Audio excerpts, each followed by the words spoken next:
ये रहा है सुबह से या कल से, अब क्योंकि उत्तर से कांग्रेस को नकारा गया है, वो डिवाइड तो हो रहा है, उत्तर के लोगों की बुद्धिमत्ता पर भी सवाल उठाया जा रहा है, उनकी पॉलिटिकल नॉलेज, उनके ज्ञान या उनकी उनकी बुद्धिमत्ता पर प्रश्न चिन्ह खड़े किए जा रहे हैं सुबह से या कल से भी इनफैक्ट। शुभ रास्ता। नमस्कार अमन जी, आपको और आपके व्यूअर्स को भी। देखिए, पहली चीज यह है कि ऐसा नहीं है कि पहली बार कांग्रेस ने मतदाताओं पर सवाल उठाए हैं, जनता पर सवाल उठाए हैं। जब जब वो मुंह की खाते हैं तब तब दिक्कत होती है उनको। आप देखिए, इसके पहले राहुल गांधी ने यहाँ तक नॉर्थ साउथ की डिवाइड की बात करते करते अपनी कॉन्स्टिट्यूएंसी के लोगों का कितना अपमान किया था, सिर्फ इसलिए कि उनको अमेठी से खदेड़ कर भगा दिया गया। तो ये कोई नई बात नहीं है।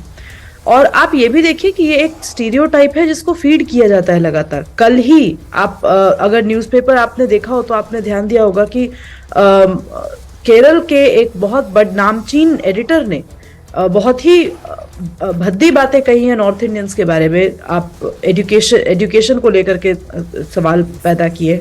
ये कहाँ से हो रहा है? ये हो इसलिए रहा है क्योंकि आप एक स्टीरियोटाइप को लगातार हवा देते रहते हैं। और ये ऐसे लीडर्स हैं, राहुल गांधी जैसे लीडर्स हैं या कांग्रेस पार्टी के और भी जो लीडर्स हैं जो लगातार नॉर्थ साउथ डिवाइड की बात करते हैं, उन लोगों के मुंह से ऐसे शब्द जब सुने जाते हैं तो फिर और ज्यादा ये खाई बढ़ती जाती है।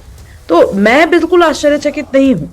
मुझे सिर्फ इतना ही कहना है कि इन लोगों को अभी भी ये समझ में नहीं आ रहा कि आपकी इसी बयानबाजी की वजह से आपकी विचारधारा एक्सपोज होती है। और फिर धीरे धीरे लोग करते क्या है कि लोग तो बहुत चुपचाप आपको वोट देकर अपने रास्ते से हटा देते हैं। फिर आपको ये आत्ममंथन करना है कि क्या आपको राजनीति में रेलेवेंट बने रहना है या नहीं रहना है। इसका सवाल तो भाई कांग्रेस पार्टी और वैसे लीडर्स तय करें जिनके मुंह से ऐसे शब्द निकलते हैं। हमने तो अपना निर्णय ले लिया, जनता ने अपना निर्णय ले लिया, जनता ने अपनी आवाज बुलंद करके सरकारें बना दी। अब उनको सोचना है कि उनको क्या करना है आगे इस बात पे।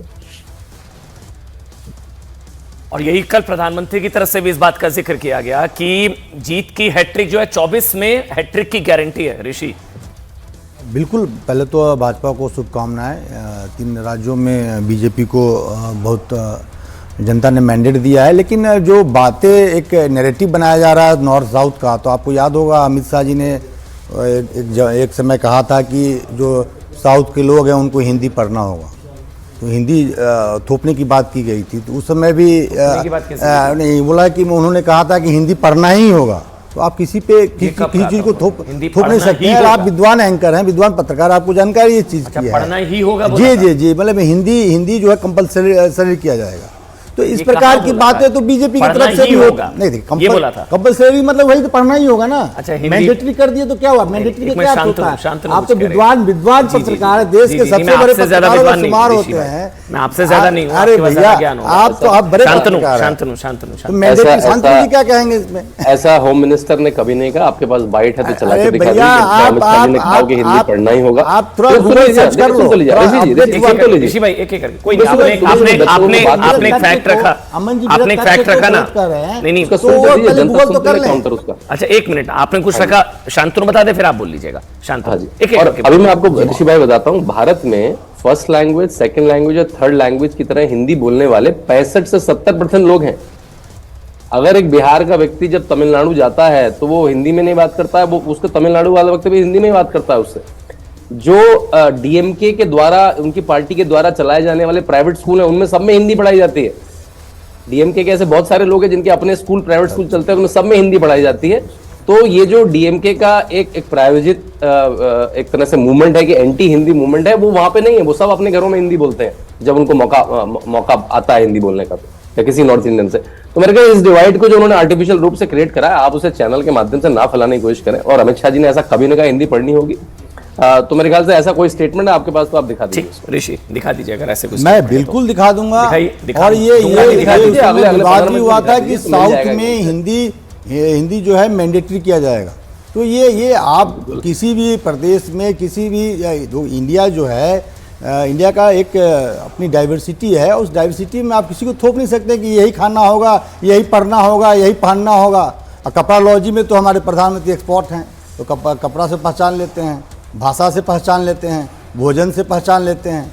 तो अब बेचारे इनकी मजबूरी होगी, बेचारे हमारे शांतनु भाई का मजबूरी होगी, उनको तो डिफेंड करना है बेचारे अमित शाह आप जी को। दिखा दीजिए ना। तो आप ये अपना सर्च साउथ का नॉर्थ में reference आप तो मत दे दीजिए। फंसाइए, आपको मैंडेट मिला है, उसका स्वागत है, लेकिन आपने भी धर्म के नाम पे राजनीति किया। मैंने कल अमन भाई को कहा भी, बिहार में इसी अमित शाह ने देश के संवैधानिक पद पे बैठे लोगों ने कहा था कि शमशान वर्सेस कब्रिस्तान की लड़ाई है, तब हिंदुस्तान की एकता को अमित शाह नहीं बढ़ा रहे थे।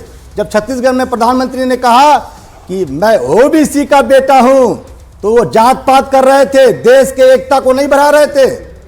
तो शर्म आनी चाहिए भाजपा को, जो सर्वोच्च संवैधानिक पद पे बैठे लोग भी इस प्रकार की बातें करते हैं, कहते हैं कि मैं ओबीसी कार्ड नहीं करता हूं, जात पात नहीं करता हूं, धर्म की राजनीति नहीं करता हूं, ईद और दिवाली के बीच चुनाव है। ये किसने कहा था बिहार में? और जनता ने धूल चटाई थी 2015 में। हिंदुस्तान की ये कल्चर नहीं रही है। आप धर्म के नाम पे हिंदुस्तान को बांटने की कोशिश मत कीजिए। अच्छा, एक चीज है ऋषि, सांप्रदायिक राजनीति करने वालों को धूल चटा